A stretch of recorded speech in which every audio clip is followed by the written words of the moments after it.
What's up, everybody? The Tabletop Tyrant. I know, I got a haircut. I finally don't look like a bum. I've been on my to-do list, but I got sick, and you know what? Fudge it. Here I am.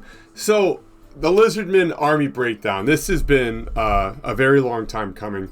One of my son's favorite armies, and a couple people on the channel have been really asking for this. So, let's get into it. Let's get into the brass tacks. So, the nice thing about this army is the models just got a refresh over on the G-dubs. There's obviously a bunch of alternative options as well. You can go to eBay and look for the old minis if that's what you look for. Tons of awesome things, other third-party miniatures, 3D printed files. Really, like, it has a plethora of amazing, freaking awesome models. Now, at first glance of this army, you're going to notice, like, poison's going to be a big thing. The army is extremely flavorful, but there is one thing I did not like about the Slan, and we'll get into that when we talk about the characters. So if you don't want to see anything else, you just want to see that, go ahead, hit the character tab down below. And then this week, I'll be knocking either Skaven or Vampire counts, if not both. I'm going to try. So let's get into this. Without further ado, let's go. Let's go! Boom! PowerPoint proficient! Boom. Alright, so we got a series and a slew of special rules. Now you'll notice, like, Scaly Skin and Calloused Hide, it's not going to be in the special rules section, but I added it because it shows up as like a keyword on, well, Scaly Skin shows up on like Kroxigors and Saurus warriors, including Temple Guard, and the Slan, and Calloused Hide tends to show up on Skink models. So Scaly Skin's a 5-up heavy armor save, and Calloused Hide is treated as light armor. So Scaly Skin, heavy armor, Calloused Hide, light armor. I saw that and I was like, oh, perplexed. So I figure I'd do this and put it right here so we get that once out of the way. So anytime I bring up any type of Kroxigor or Saurus warrior, 5-up armor save on those bad boys unless stated otherwise, and then Skinks are 6-up. Now let's move on. You got Arcane Vassal, once per turn model. Cannot be fleeing. A Slan Mage may channel a spell through the model with this keyword. So you're going to see this a lot with like the Skink Priests and stuff. Now, I really like this. It's something they had in the previous edition, and I'm pretty sure even in 6th edition. I have to look. I have the book somewhere. But very, very interesting, very flavorful. They kept it. They also kept aquatic, so there's no negative moving modifiers when you're moving through swamp or marsh or any type of water terrain. A couple things they added, though. You got the Beast Handlers, Cleaving Blow, Cold-Blooded, it's the same still. Drop Rocks, Obsidian Blade. Now, those are things that we're going to talk about in a bit right here. But let's go for Beast Handlers. So, roll a d6 for each successful hit roll in the shooting phase. On a 1 through 4, the enemy hits the Razordon or Salamander. And on a 5 or 6, the crew is hit in close combat. And then in close combat, the opponent has to allocate what he's attacking. Now, personally, we'll cover these more in detail when we get to the... I think they're a rare choice. When we get to the rare choice of these herds, I'm not a big fan. I'm not also a big fan of like herds or like swarms either, but that's just my playstyle. Don't let me influence you. Cleaving Blow, rolls of a 6 to wound. No armor save can be taken. Regen cannot be taken, but ward saves are still a go. So you're going to see that show up on some really mean freaking models, and it's really dope because a lot of the big dudes are going to be packing AP, packing nastiness, and then they get to stack this on top of it, and it's just like that extra little card in your pocket. And I mean, it makes sense. You're getting hacked down by dinosaurs or giant crocodiles, so I mean, you're not going to probably have an armor save if that was to happen in real life. Cold-Blooded, you roll an extra d6 and you make a fear, panic, or terror test and discard the lowest. Freaking sweet. Now, Drop Rocks. This rule, I believe, was around in 8th edition. I was not a Lizardmen player, so caveat there. But the way it works is, I think it's a Pterodon unit has this special rule. It flies over, and once per game, you drop a rock. For every model in the unit, the rule says you roll a d3, and they take strength 4 hits. D3 for strength 4 hits from models you fly over. And these dudes are on 40mm bases, so if you're flying over 25s, chances are they're going to be clipping at least 2 models apiece, and D3 hits. That's freaking disgusting. At strength 4. So you're going to probably be wounding most things on 4s, if not 3s, for like weaker things. Definitely something to use on goblins to force a panic check, but also like it's a really good way to harass someone's unit, like just right off the gate and get their humors out of order. So I would almost use that as like a method to make my opponent worry about something and then freaking bait them into getting eaten up by something else. You know, anytime you can offset your opponent's thinking is freaking fantastic in my opinion. And this is something that would definitely make me a little perturbed if I had a bunch of freaking pterodactyls dropping rocks on my head. Obsidian Blade is another special rule. It's a hand weapon when it's AP -1. I believe you're going to see that on Saurus Warriors, Temple Guard, I think even Croxigors. So it's really disgusting. Again, temper that with the freaking Cleaving Blow, you know. And then we already talked about Scaly Skin and Calloused Hide. Moving on. So some of this stuff came back. I am 100% aware of the Piranha Blade having been in the previous edition. I dig it. Honestly, probably my favorite one because it's such a low points cost to take. And it's pretty decent. You know, you're not going to really complain too much about it. And then if I had to say my second one, I have to say the Staff because you get a shooting attack out of it. You know, and you can't complain. And then in combat, it's +1 strength.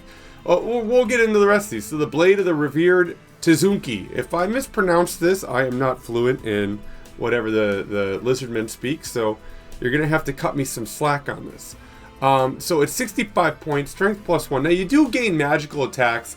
No armor saves or ward saves may be taken, but a regen is okay. So I mean, like, the nice thing about regen saves is like in this edition, in combat, if you get hit and your opponent saves that wound with regen, it still counts towards combat res, because it's still technically an unsaved wound.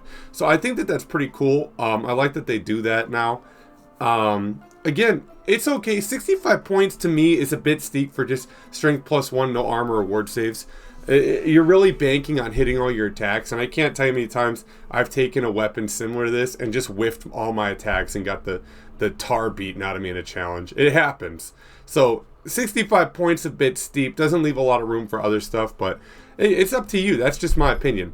Scimitar of the Sun, 50 points, strength is user, AP1, D3 attacks, flaming and magical. Now, after covering the Chaos Dwarves last week, if you want to see the video, top right hand corner here, I am tired of seeing flaming attacks, man. I don't like seeing it anymore. The Chaos Dwarves gimmick was flaming attacks, and you're going to see a reoccurring theme here at the Lizardmen. This is the only thing with flaming attacks, but you're going to see a recurrent thing with poisoned attacks here at the Lizardmen. So now it's like, I'm done with flaming, done with poison. We'll see what the vampires have in Skaven.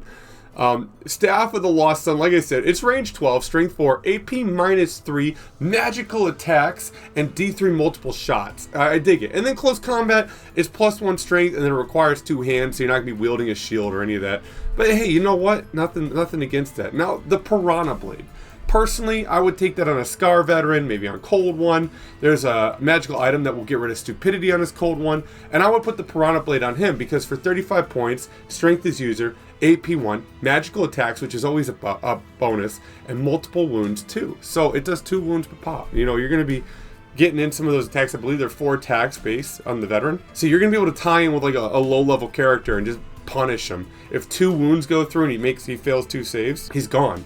Same thing with most with most bigger point characters. So I would almost put that on a Scar Veteran with a Cold One or Carnosaur if you really like the feel of a Carnosaur. Moving on, Shield of the Mirror Pool, 40 points. It's a shield in parentheses, so that way I remember to tell you.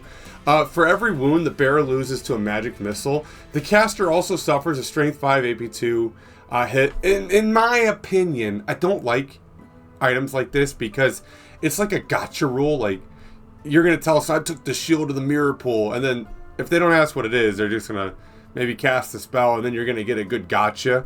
But people catch on the gotcha rules and gimmicks, so once they realize what this does, or people you play against, they're just not going to target them with magic, and you've wasted 40 points on a shield that, you know, could have done something cool. So Hide of the Cold Ones can be worn in addition to your other armor. So if you're a Saurus Veteran, you have a 5-up Scaly Skin, you know, heavy armor. You add this, you're now a 4-up. While it improves your save, it has a gimmick. You gain stupidity. And that is not good, personally. With cold ones already having stupidity and it being such a random thing, I almost don't see the validity in it, personally. What do you guys think? I don't know. Like I said, I this is all just my opinion. So there's a perfectly good chance someone out there's like, oh, I'm going to use it like this. And if that's the case, please illuminate me, because I would like to know. The Glyph Necklace is 45 points. You get a 5-up ward save and your magic res -2. Not too bad. I dig that. You're going to see another running theme here with magic, because the Slans and the Lizardmen are all about it. And then you have the Aura of Quetzal. I totally messed that up. 40 points. Anyone who hits the bearer of this is -1 to hit. I dig it. You can put it on a champion, put it on something, and then just screw someone's hit rolls over in a challenge. Moving on. So we got the magic standards. Some pretty cool stuff in here. You got the Sun standard of Chatek, 40 points. Enemies cannot stand and shoot against the unit carrying this banner. And in addition, units shooting at this are -1 to hit, in addition to any other modifiers. So range, terrain, all that stuff plays into effect, and then they add this modifier to it. I like that they kept the Skaven Pelt banner. I believe that was in 8th edition. I can't be 100% sure. But you know, Lizardmen and Skaven have been going at it, and it's really good to see that they kept that flavor to it, even though like technically the Skaven aren't like in the main narrative. I guess neither are the Lizardmen, but still really cool. I enjoy it. You get Hatred and Frenzy against Skaven, 35 points, worth it. Totem of Prophecy. This is a magic banner. I would almost put on a unit banner, because you gain fear, and you know what, it's pretty decent. 30 points. That little card up your sleeve, not a bad one to take. And then honestly, like the Jaguar standard, it's cool. It's 20 points, your own additional d6 pursuing, and you discard the lowest result. So that's not bad at all. I dig that. Enchanted and arcane items. So you got the Cloak of Feathers, 40 points. The wearer gains fly 10. And then you also gain Swift Stride and can be taken by an infantry troop type. Then we got Venom of the Firefly Frog, 15 points. All attacks during the combat phase have poison and flaming attack special rule. Horn ones, 10 points, can only be taken by a source hero that's mounted on a cold one. This is the item I was telling you to take for 10 points plus the Piranha. You're looking at 45 points of magical items on a hero, on a lower character level, the veteran. And you lose stupidity and you get an 8-inch movement, which I think is freaking awesome. Moving on to the arcane items, we got the Cube of Dankness, 50 points, single use. Instead of attempting to dispel when the spell is cast, you can pop this thing and it dispels not only the spell, but any remains in play spells. So get wrecked, whoever did all that. Use it on some last little spell at the end of the freaking turn phase, so like when they're in the combat phase, and just pop it and watch them just lose all their little buffs and stuff they casted. It'd be funny. So the Itty Tixie Grub, totally mispronounced that. 30 points, single use before casting, may attempt to consume a single Itty Tixie Grub. By making a toughness test, if passed, add 3 to your casting roll. If you fail, you immediately lose a single wound. However, you can make a saving throw. And then Cupped Hands of the Old Ones. Here we go. We're looking at 55 points. Should the bearer miscast, roll a d6. On a 1, you consult the miscast table. On a 2-up, nominate an enemy character, place a 3-inch blast template over the head of it. Every model underneath suffer the strength 6 AP 2 hit. That's freaking dirty. I think that's bogus that you get to miscast and they get to pay for it. So I would take that just to kind of have fun. Probably throw it on a Slan, because, you know, he's got the points. He has 100 points. And, you know, just if for fun, obviously. If you're going for a tournament, I can't say that's the best thing. But if you have a friend and you want to just mess with them, totally the Cupped Hands, there would be something that I would get a kick out of. And then over here we got 2 magic spells. So the way magic works, I believe you roll for your spells, and you can exchange the spells from your lore for one of these. So let's get into it. I personally like Apotheosis better than Monsoon, but I'll tell you why at the end. So it's an enchantment spell for Apotheosis. It has a casting value of 10 or 12 and a range 24, and can only target friendly characters who have the troop type, is infantry or cav. I don't know, it didn't say anything about heavy or light, so it's up for interpretation, I guess. If you choose to cast on a 10 up, the unit recovers D3 lost wounds. If you choose to cast on a 12 up, regain D3 plus 1. You can't go wrong with that. Regaining wounds is great. Cast on some Kroxigors, maybe bring back some Temple Guard, bring back some Saurus. It's totally up to you. Moving on to Monsoon. It's a magical freaking vortex. Casting value is 8 up. Range 15, 5-inch template. Remains in place. Center hole must be 12 inches of the caster. So you have to measure from the center hole to the caster. It has to be within 12 inches. So the template pretty much is treated like dangerous terrain, over which no line of sight can be drawn. The template moves D6 in a random direction. In the start of the turn subphase, if the template touches a unit, it can become drenched for the remainder of the game. Drenched is -1 to hit during the shooting phase. If you're a war machine, roll a D6 on a 1, no shooting for you. Now, in theory, that looks pretty dope, right? I dig it. It's okay. Like, you would be like, oh, you can use that to spam war machines or screw over shooting. And yeah, but it's really odd to me that they give it a range of 15 and then say the center hole has to be within 12 inches of the caster. What's the point of having a 15-inch range if the caster has to be 12 inches from the center hole? And again, I'm not perfect, so if I'm misreading this, like, fill me in, but I went over this a few times and was a little baffled by it. And then on top of it too, it moves in a random direction, so if you're 12 inches away and you're throwing this at somebody, there's a chance, a good chance, that it starts making its way back towards you. And maybe you're not shooting, but still, I hate when my own templates hit me. You know, I feel like it's like the opponent gets a little chuckle out of it.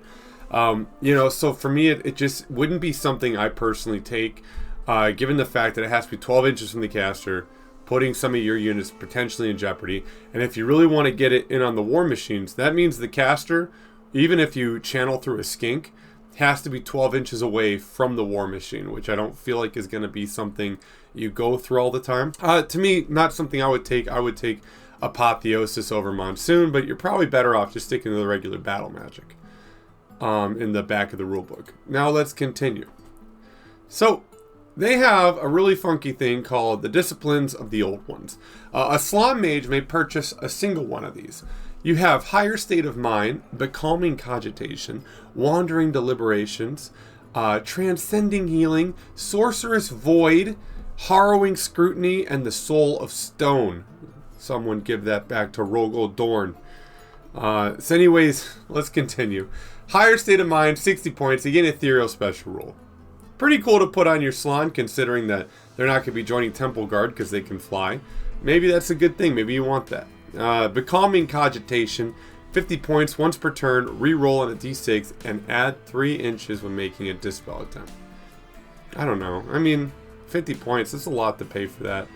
Wandering Deliberations, 40 points. Instead of generating spells, formally this character knows 4 signature spells. The lores you can take from are the lore of Battle, Demonology, Dark Magic, Elementalism, High Magic, Illusion, and Necromancy.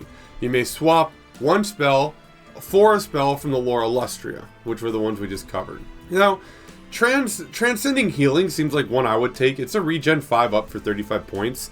You can't go wrong with that. It's just a little trick up your pocket, and I kind of think that's probably the best. Especially if you look at like a Slaanesh, they already got a 5-up ward save. They have the heavy armor. This isn't even counting part of their magic items, so you can still take magical items to freaking buff them up too. So, I mean, I feel like it's just pretty decent. And then you have Harrowing Scrutiny, which is 20 points, and you gain Terror. Not bad. Holy cow, I missed one. So Sorcerer's Void, 30 points, magic res, minus D3 roll before deploying. There's potentially you're paying 30 points for magic res minus 3, or 30 points for magic res minus 1. A bit random for my liking. And you know what? I'd say go with Transcending Healing, 35 points for regen 5 up. Personally, my go. Alright, now we're going to cover the mounts. Now, some of these you can take as monsters and stuff, I'm pretty sure. I think the Stegodon is a rare choice. So we're going to cover it here. If you want to go back and refer to it, it'll be here because they are technically mounts as well. So let's go to the Saurus mount. Cold ones are 18. They're heavy cav, movement 7, attacks 2. They have armor bane 1, so on 6s to wound, I believe, are another AP. So they would have AP 1. Armored Hide, I believe, adds 1 to their armor save. And then they have Fear, Stupidity, and Swift Stride. Now, Stupidity is one that it's like, you know, like, they're really good, but they kept that from the previous edition. You know, I like them. I think they're great. And for heavy cav, this is what you got for an option. So, Like it or not, they come with stupidity. Moving to the Carnosaur, 170 points, movement 7, weapon skills 3, strength 7, toughness +1, wounds +4, which is dope, initiative 2, and attacks 4. So I believe your Saurus vet would be 6 wounds sitting on top of that, and your big Saur would be 7 because he has 3. Now they have a couple special rules, and by a couple I mean like a ton. Blood Frenzy, Close Order, Cold-Blooded, Large Target, Stomps, Attacks 2, Swift Stride, and Terror. So he's still a pretty big monster going into this. And Blood Frenzy, let's talk about it for a minute. You gain Frenzy on the mount, not the rider, and if this model inflicted an unsaved wound and you lost Frenzy, you can get it back, which is absolutely dope. So there's a chance you lose Frenzy by losing combat, right? But if you get a single unsaved wound, you got Frenzy back. And there's a chance this dude comes back meaner than ever. The Slashing Talons, this is one of its attacks. Its strength is user, its AP is 3, and D3 wounds. So you can kind of see how it's easy to kind of get that Blood Frenzy off when you're -3 to their armor save. So, and then D3 wounds on top of it. Pretty good. Now, the Skink Priests. We're going to go into their mounts here. They have an Ancient Stegodon, 230 points, movement 6, strength 6, toughness 6. Pretty good. 5 wounds, initiative 1, attacks 3, and a 4-up armor save. Now you'll notice that the Ancient Stegodon does not add to their wound characteristics or their toughness, right? And that's because, for all intents and purposes, the Stegodons are considered to be chariots for the game because they have the Howdah special rule. Pretty decent. I actually like that. So you can replace the giant bow with blowpipes for free. And you can take an Engine of the Gods for 25 points. Again, we covered some of their special rules. Close Order, Cold-Blooded, Howdah, which makes it a chariot. Immune to Psychology, Impact takes D3 +1. Large Target, Poisoned Attacks, which is great. Javelins only have the poison attacks. And then, I believe for the Stegodons, they also have Stomps, D3 +2. And then Stubborn and Terror. So, one of the upgrades we covered was Engine of the Gods. It's 25 points, right? The Ancient Stegodon only can upgrade to the Engine of the Gods. So you can't put this on a regular Stegodon. And then what happens? Well, you gain Arcane Configuration. If you have 2 or more, friendly wizards may apply a +1 to their casting while within 6 inches. And then they have Burning Alignment, Bound Spell, which is really cool. Level 3. Casting value 8, magic missile, range 15 inches, which is nice. So now you got a 15-inch shooting chariot. And the target suffers 2d6 strength 4 hits with the flaming attack special rule. Yeah, that's pretty dope. So they have great horns, strength is user, AP 3. All right, then you got the giant bow, which is range 26, strength 5, AP -2 for D3 damage. And it's also poisoned, so that's pretty dope. And now you have the giant blowpipes, which are a free upgrade for it, by the way, which are range 18, strength 3, cumbersome, 2d6 multi-shots, poison. You know what? The giant bow sounds cool, and it has a higher range. And I know you get 2d6 multiple shots, but AP 2, strength 5, and D3 wounds is pretty gross. I don't know. I would do the giant bow or try it out and then try the blowpipes if I didn't like it. So, yep, that's the Skink Priest. Now, also, other Skink Priests can take a Stegodon. This is its smaller cousin, practically. It's 250 points, strength 5, 215 points, strength 5, toughness 6, wounds 5, initiative 2, and 4 attacks. I think because it's not ancient, it does a little better on the attacks, but hey, whatever. And then the upgrades replaces bow pipes for the bow. Has the other special rules, obviously not Engine of the Gods. So pretty decent. I honestly, I would take the Ancient Stegodon because it's ancient and cool, and you get the Engine of the Gods. Moving on, we got the Pterodon coming in at 30 points, +1 wound and toughness, monstrous calves, special rules, armored hide 1, so I have one of that armor save, drop rocks, fear, fly 10, and swift stride. Not bad. Now you'll notice the Pterodon of the drop rocks. You know, that sucks. Sucks for whoever you're playing against. The Ripperdactyl's 35 points, monstrous calf, armored hide 1, cleaving blow, bringing out the pain, on the Ripper only though, so know that. Fear, fly 9, furious charge, again, the Ripper only, and then impetuous, so you have to take, I believe, a leadership test to see if something's within charging range, and if you fail it, I believe you have to charge. Swift stride and Toad Rage. Toad Rage is one of those rules where I was like, what the heck? Before a game starts, but after scouts deploy, pick an enemy unit and place a toad marker. When this unit engages in combat with them, gain +1 attack and reroll to hit rolls of 1 on the Ripper only. So that's pretty dope. I mean, hopefully you're targeting those guys, and you know, if you fail impetuous, they're going to charge them anyways to make the best out of it. But yeah, so I really dug these. These are the mounts, and now we're going to be moving on to, boom, unit profiles, man. Let's do it. So here we go. Building an army. Characters can be 50%, core can be 25, special 50, rare 25, mercs are 20, and allies are 25. Now let's dive into this. So I personally believe that every starter army I'm building for the channel, like for people if they want to know what I'm doing, I always keep it at 1,000 points, which means at 1,000 points you're going to be able to take one Slime Mage for 1,000 points. Now moving on, you can take either 0 to 1 Saurus Old Bloods, which are like the higher character of the veteran, or a Skink Priest per 1,000. Now here's where I think it's better. I mean, I would take maybe a Skink Priest if you wanted to, and just run like a whole magic build. But I would personally take the Slime Mage with the Saurus Scar Veteran on a cold one with those upgrades we talked about. Now, moving on, we got Core. Now with Core, 25%, it's one of those things where unless you have a really savvy core, you're going to want to just get the minimum points in it and not overboard it, because there's so many other better options to take for your army. So in your core, you can take one unit of Saurus Warriors, one or more units of Saurus Warriors, Skink Skirmishers, and 0 to 1 Temple Guard. Now I believe you need to have a Saurus Veteran or Old Blood on the table to keep them kind of in your army as core, but it didn't say it anywhere. I might just be thinking that. And then you got the special here, right? So moving on the special, we got Chameleon Skinks, Croxigores, Cold One Riders.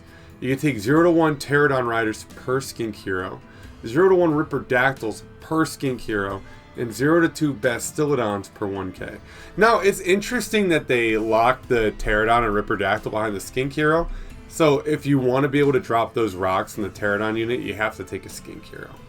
So up to you.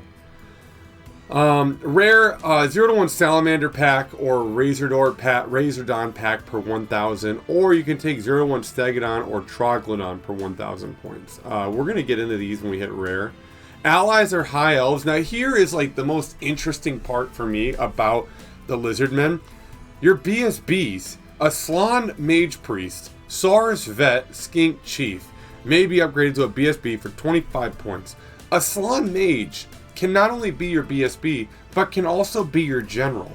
I don't know if that's a good idea, but it's freaking cool that you have the option. So I dig that. I like when you get little options like that. Moving on. So we already talked about it a little bit. Like I said, you want to kind of fill out your bare minimum. So like 25% core. You don't want to like overly invest in it, but it's hard because Saurus Warriors and Temple Guard are almost, they are par for par stat line, but Temple Guard get like an extra rule. So we're going to get into them. Saurus Warriors are 14 models per pop. Command is both 7 points each. And these bad boys are strength and toughness 4, along with 2 attacks base, 3 on the champion. You can upgrade spears for 1 point, and the leader can take 25 points of magical items.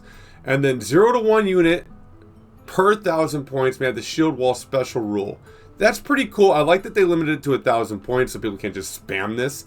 So pretty freaking sweet. Special rules, they have Close Order, Cold-Blooded, Obsidian Blades, which are that hand weapon with plus 1 AP, or minus 1 AP. So you're looking at a really freaking solid infantry unit. And I dig that, you know. And again, they have that scaly skin. So they're going to be getting that nasty little 5-up save there, which is nice. So again, we're going to be moving around. Skink Skirmishers. You know, I've never been like a big fan of skinks. Personally, I hate playing like the little, like even with goblins, I'm not a big fan of playing them when I have like big orcs I can take. But Skink Skirmishers have their place when it comes to the blowpipes because they're pretty freaking disgusting. Skirmishers, they're 5 points per model. Champ is also another 5 points. Movement 6, Strength 3, Toughness 2, Initiative 4, 1 attack, Leadership 5. You can upgrade the blowpipes for 1 point, which we'll cover a little bit later down. And then on top of it, they can have 0 to 1 unit per 1,000 points can be taken as scouts for 10 points and may take Vanguard for 5. Special rules, cold-blooded, move through cover, poison attacks, javelin, skirmishers, and they have the callous hide, which is a 6-up save, or light armor. Jungle swarms, I personally don't understand swarms a whole lot. Now, again, I play a certain way, so like swarms don't really like fit into my playstyle. But if you do take swarms, please let me know how you use them and how you implement them, because I'm just curious to see. They're 40 points, weapon skill 3, strength and toughness 2, wounds 5, initiative 1, attacks 5, leadership 5. So I guess with the 5 wounds, you could sit there and really bog something down. They have cold-blooded, immune psychology, loner, move through cover, poison attack, skirmisher, unbreakable, and vanguard. Cool. Now the Temple Guard. So they're 2 points more than the Saurus Warriors. They're 16 points. Have the same stats. They can take a magical banner for 100 points, and the champion can take 50 points of items. So even if you don't want to put the Piranha Blade on your Scar Veteran, if you don't take one, you take a Skink Priest, you can put it on these guys. They have Close Order, Cold-Blooded Guardians, which we're going to cover, Obsidian Blades. They get Shield Wall for free. They don't have to pay for it. And Stubborn. So they're doing a little bit better. Now, Guardians allows a Slan Mage Priest, if he's within 3 inches during the shooting phase. If the slant is hit on a 2-up, these dudes like jump in front of it. I don't know how they do it 3 inches away, but they jump in front of that hit and they eat it. Also, if within command range, Temple Guard can issue and accept challenges as if they were characters. So it didn't say if like all of them, it didn't specify like only this or only that. It just said Temple Guard. So I imagine the entire unit. So if you lose your champion, obviously you can't take magical items on all of them, but another one can step up and issue and accept challenges. Pretty cool. Chameleon Skinks are 11 points. Now we're in the special units here, right? You're gonna see my bias pull through here on like things they favor in my list, and maybe they're not good, but dang it, I love the way they look. Chameleon Skinks, 11 points. Blizz skill 4, 5 on the champ, strength 3, 4 on the champ, toughness 2, leadership 6, unit size 5 up. The other unit sizes previously were 10 up minus the Temple Guard, which I believe are 5 up. They have cold-blooded, evasive, move through cover, skirmishers. That's freaking sweet. Now, we talked about blowpipes on the skirmishers, and now we're talking about it on the skinks here. Blowpipe is range 12, strength 3, and 2 shots of poison attacks. Definitely, if you're going to take the skinks, I would take him here just because they're Blizz skill 4, and then 5 on the champ, so you're going to be getting a little bit more hits. Moving to Croxic Gores. I like these. I think they're freaking dope. They're 49 points of pop, movement 6, weapon skill 3, strength 5, toughness 4, 3 wounds, initiative 3, attacks 3, 4 in the champ. Now, why is that a big deal? It's a big deal because in this edition, only that front rank is getting hits. And that's why I think Saurus Warriors are pretty disgusting, because they have 2 attacks apiece. So even if someone knocks out 1 or 2, you're still throwing back if you're 5 wide. Freaking 6 attacks. 7 if you got a champion. And same thing here. These guys, if you run them 4 wide, you're going to be freaking dishing out hardcore attacks, considering if everything's in base contact. They're packing great weapons, which is plus 2 strength, minus 2 AP, and they have armor bane, so on a 6, it becomes minus 3 AP. So those are looking really freaking beefy, man. You're going to be freaking just destroying people, pummeling them, just throwing them in the trash can, like this poor guy right here. But we're going to get into their special rules, which is aquatic, close order, cold-blooded, fear, and skirmish screen.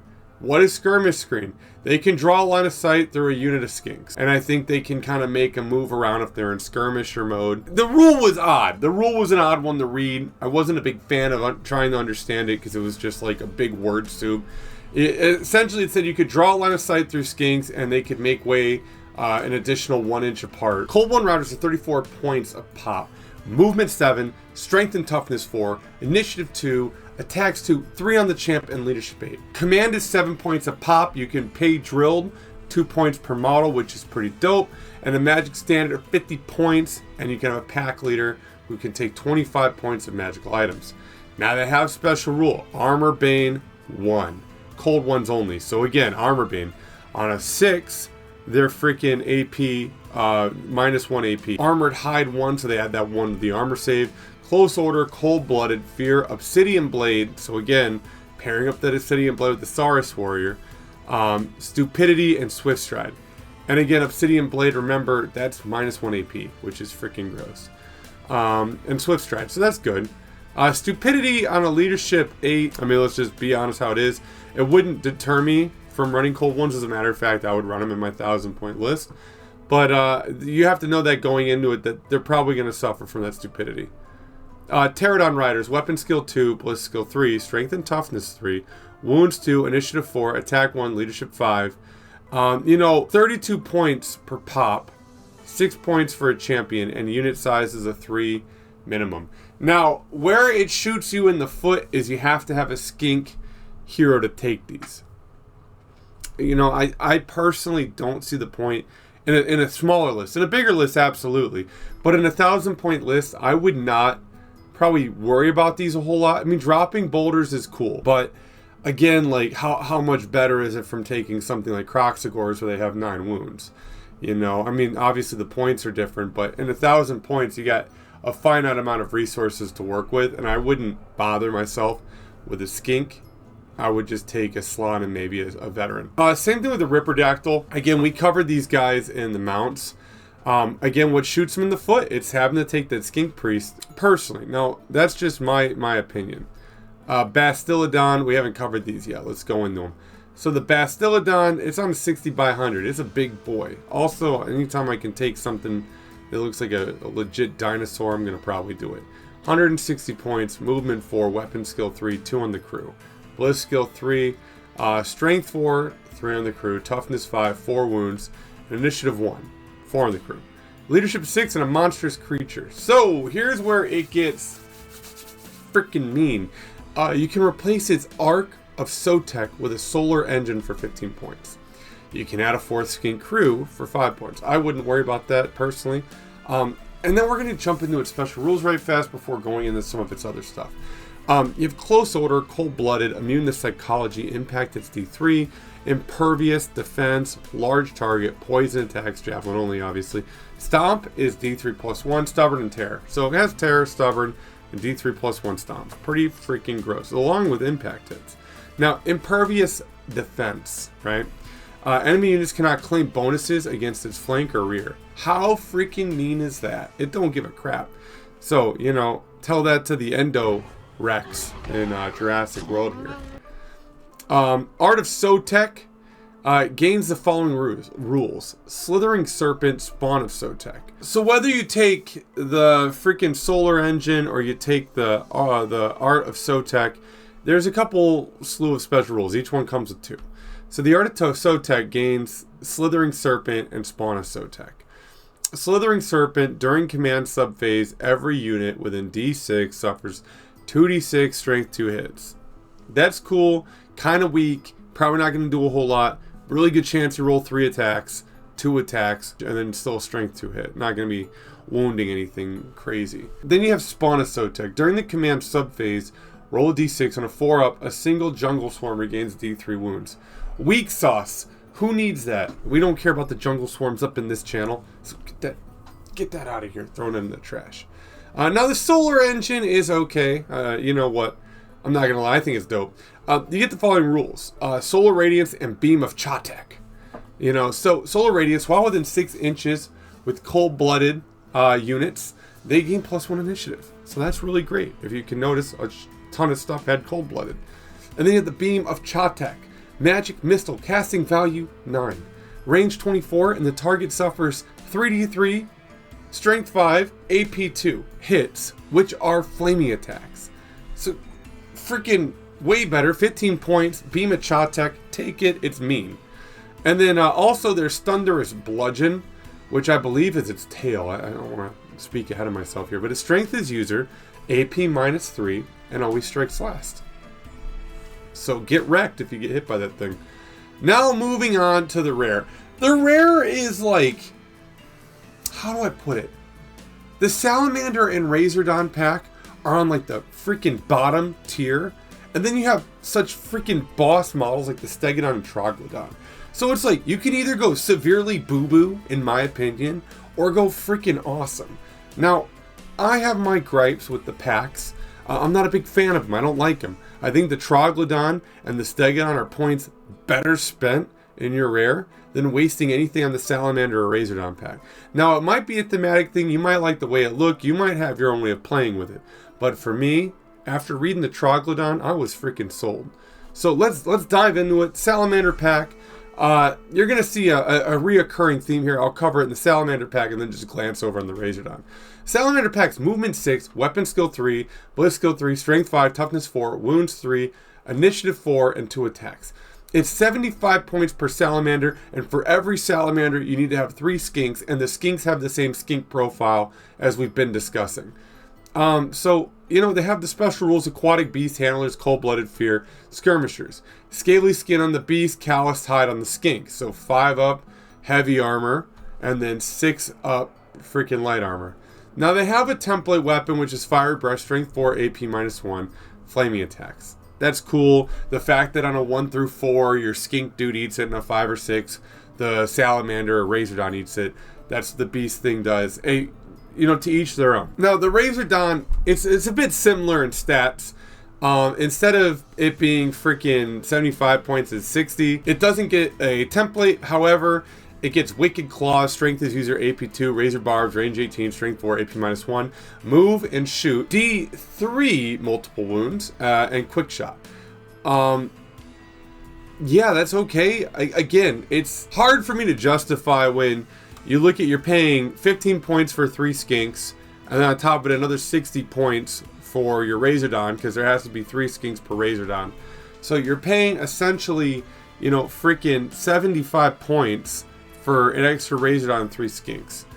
And I don't think it's worth it, especially when we move on to the Troglodon. So the Stegodon, we already previously covered the mounts. If you want to rehear that or you missed it, go to the mount section. It's going to be tabbed.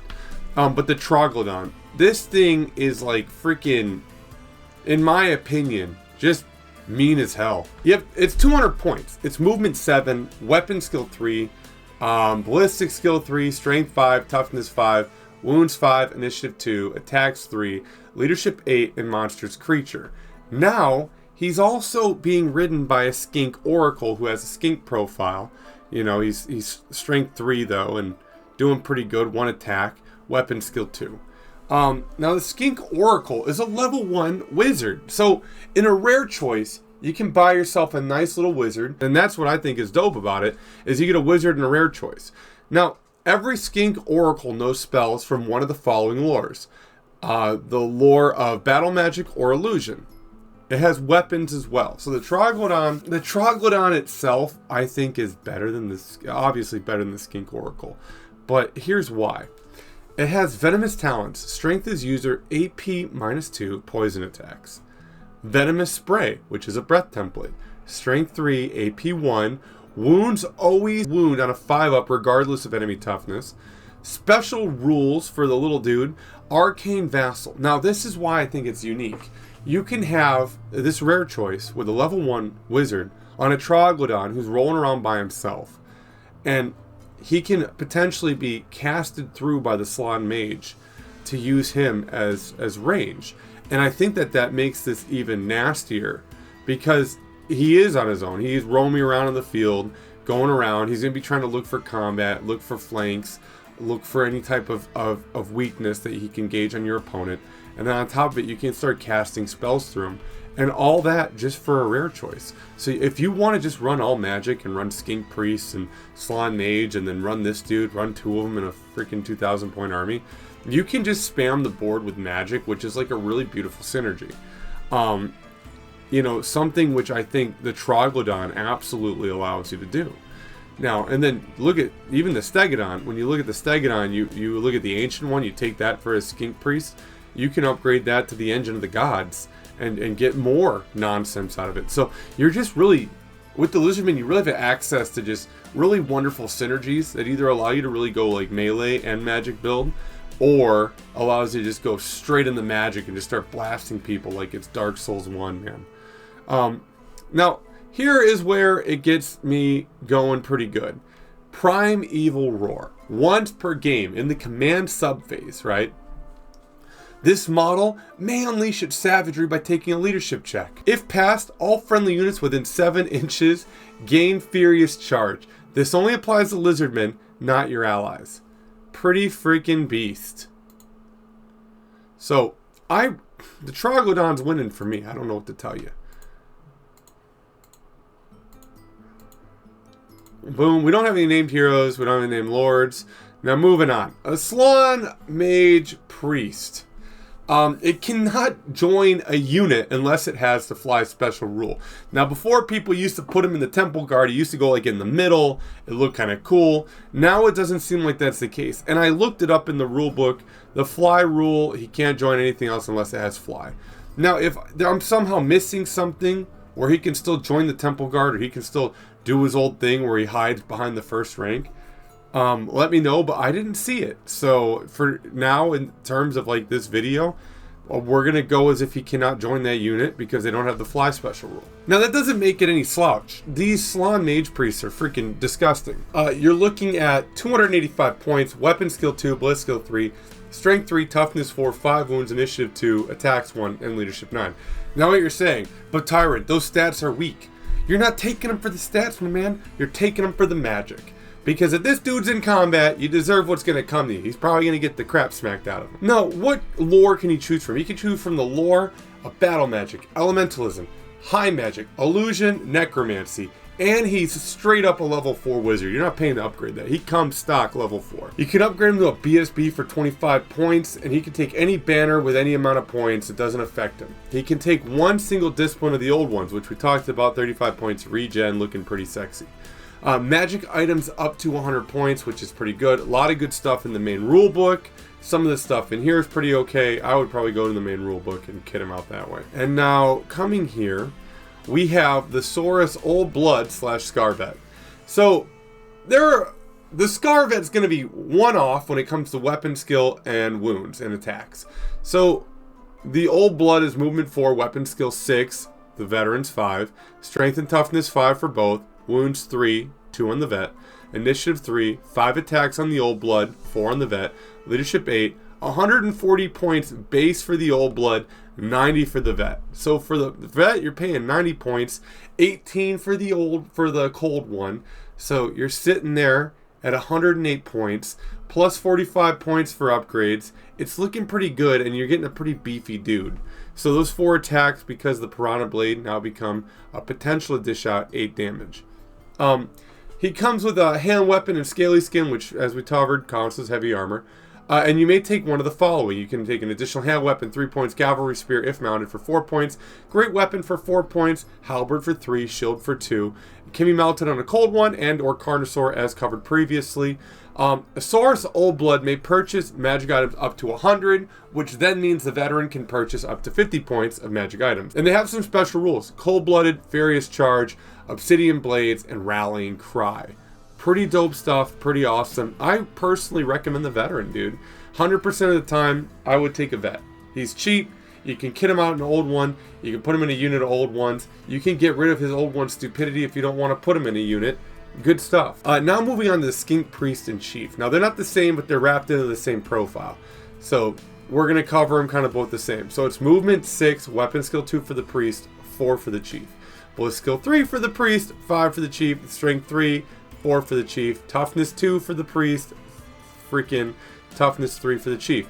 2 wounds for both, initiative 4, 6 for the Chief, attacks 1 for the Priest, 3 for the Chief, leadership 6, and it's 60 points for the Priest and 45 points for the Chief. 45 points for the Chief is too much. Don't take it. I'm just kidding. Unless you want to run an entire skink army, which you can, which would be funny as hell. I don't see the personal reason to take a Chief. I don't like them. Maybe you can pull on a Pterodon or a Razordon and justify it that way. But I don't need no weak Chief when I got a freaking veteran riding a dinosaur. You know, a Velociraptor. How mean is that? I think that's more mean. Upgrades. Skink Priest can be upgraded to a level 2 for 30 points. Maybe mounted on a Stegodon or Ancient Stegodon and 50 points of magic items. While the Chief can take on an assortment of weapons, additional hand weapon 3 points, cast spear 4 if mounted, blowpipe 4, javelins 3, shield 2, and 50 points of magic items. Yeah, now, you know, for me, again, I stand by what I said. It may not be the greatest hot take here, but I'm not a big fan of the skinks unless they're the chameleon ones in special. I don't see the need to them. So where to start with Lizardmen? All right, They are really unique. I think they did a good job of keeping them, and I think there is an argument to be made that they can be used competitively. GW just did a really freaking awesome range refresh, and if you go on Reddit, you can see a few people putting the new riders on the proper base, which is 30 by 60, and they're ranking up pretty good. I have the veteran on Cold One model. I don't know what it's called. I think it has a different name in Age of Sigmar. But that one fits perfectly on its base. I don't have the other ones to rank up because I was just going to do a one-off painting of it because it looked cool. But yeah, I think that's really great. Now, if you don't like the new models, there's obviously other alternatives. You can go on eBay. And the old ones are actually not like crazy overpriced from what I could see. I didn't get any footage of me looking them up just because I didn't really feel like I had to. I feel like, you know, personally, I would just use the new minis. They look freaking boss. You can't go wrong. Croxagores look good. Saurus Warriors look good. Everything's looking good in their new range. Now, say you want to keep the budget down, pretty low key. Now, for me personally, One Page Rules does some great models. Now, One Page Rules also allows you just to print the mini without having to build it. So for me, for like something like fantasy battles where it's all rank and file, it saves me time not having to build the models and do all that. And I can just put them on my big plate, print it all up, and I have a unit, which is what I did for this 1,000 points for my son. You know, I have to firmly say that there's also, again, Lost Kingdom Miniatures has some good stuff. A bunch of really great options are at your disposal. And anyone in the chat that gets their Lizardmen anywhere else, or anyone watching this video, if you get your Lizardmen elsewhere, please throw it in the comments below. A lot of people did that with the Chaos Dwarves, and I found so many different alternatives, and it was honestly really nice. So go ahead and feel free to do that. Now, I had a critique on my last video that someone said I went through my list a bit fast. I get a little embarrassed sometimes going through my list because I'm not like a professional at these freaking army lists. I go with what I think looks good at this moment, having the knowledge of the rules I have. And I don't want to influence anyone else's list building. I just want to kind of spit facts, tell you what I think is good, and go from there. So I'm going to go over my 1K list a little slower, so that way I'm not rushing through it. So the list that I built for my little man to use, which, you know, he helped me build, is and this is for 1,000 points.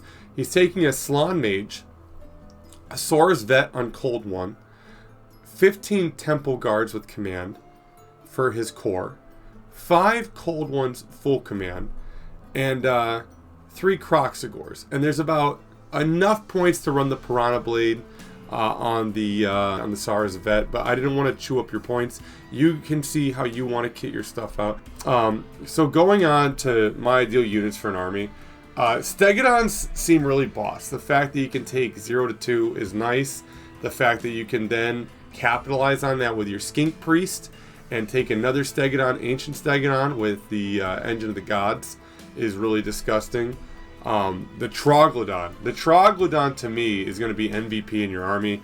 A lot of synergies you can use. You can channel it if you take a Slann Mage through that Oracle, and then on top of it, the 7-inch buff of the Roar is freaking awesome, the Furious Charge. So you can kind of surround them with your units, get that Roar off, and the fact that Sauruses are now in 30s, they're going to be on a bit bigger base size, so it's going to be easier to kind of keep them within the 7 inches. And then you can wait till you got to hit that charge, get that charge off, use your Troglodon to maybe focus its way, hitting a flank, use its breath weapon. There's a lot of things you can do to really capitalize on your Troglodon. And that's why I think it's such a good unit. It has multiple purposes to it. And the nice thing is it's probably not going to get smoked outright by war machines or artillery. So I mean, I think personally that would be the way I went. It's with the Troglodon. Pterodons are a really cool thing in a 2,000 point list where you can afford the Skink champion to use it. I would almost never use the Skink Chief just because the Skink Priests are cheap little priests you can buy and you can channel through them. And on a Pterodon, I think that's a good thing to do. Now, it didn't specify what Skink hero you needed. It just said you need a Skink character. So I would take the Wizards and over the Warriors anytime. I would use the Pterodons to also draw bolters on the enemy, get their humors all out of order, and perturb them a little bit. And, kind of get the game started off right. Fly over them, drop boulders on their head, and establish the dominance on the tabletop and say, that's right, I just dropped rocks in your noggin. And, go from there, Get your Troglodytes, center them in your Sauruses. A big thing to note is with the Temple Guard, I would only run 1 unit of them. And because their stats are not very different from the Saurus Warriors, I almost see more validity in running like maybe 2 units of 20 Saurus Warriors, and then a unit of 15, like I said, Temple Guard, maybe 20.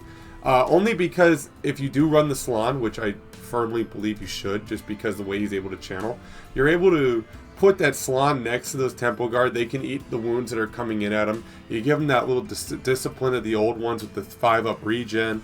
You give them all those buffs. You give them some nasty spells. And then you can freaking go on and take one of the spells and swap it for the Lustria, which we talked about not doing Monsoon. And a lot of ways you can build the synergy of your army. Lizardmen, in my opinion, are an army that you can go really complicated with it and get the synergies moving and get the magic moving and really just like steamroll people, in my opinion. Or you can go through and be kind of a heavy hitting force, use the Troglodon, use a couple of units like that, buff, maybe throw some freaking magic missiles, use your Stegodons and the Engine of the Gods, start blasting people. There's really a lot of ways you can do it. Now, I think Lizardmen are going to require a little bit more micromanaging than things like Warriors of Chaos or Orcs and Goblins. But with the Lizardmen, I feel like if you can synergize your list really well, have everything have a specific task, and have everything being able to support one another, I don't see the Lizardmen just rolling over. I would say they're a very strong army in this edition, especially for being a PDF army. So for free rules and potentially, and new models, you're getting the better end of the stick, I think, personally. Let me know your opinion down below, because, again, I'm just one dude on the internet spewing off nonsense. I looked over the rules. I don't think my opinion is going to change as I get more into the rules. I've already read the rule book like once. I'm going to give it another pass over because it's easier for me to remember. But like I said, I'm really excited. I think the Lizardmen not only stayed true to how they played in the past, but they also are a good competitor in this edition. So I hope you enjoy. If you play the Lizardmen, tell me your list below. Let me know what you're going to be doing with them. Let me know where you get your models from. And, I'll catch you maybe Friday with the vampire counts. Or Skaven. It's up in the air. I don't know. Whichever one I feel like looks cooler. Maybe Skaven. I don't know. All right, everybody. Peace.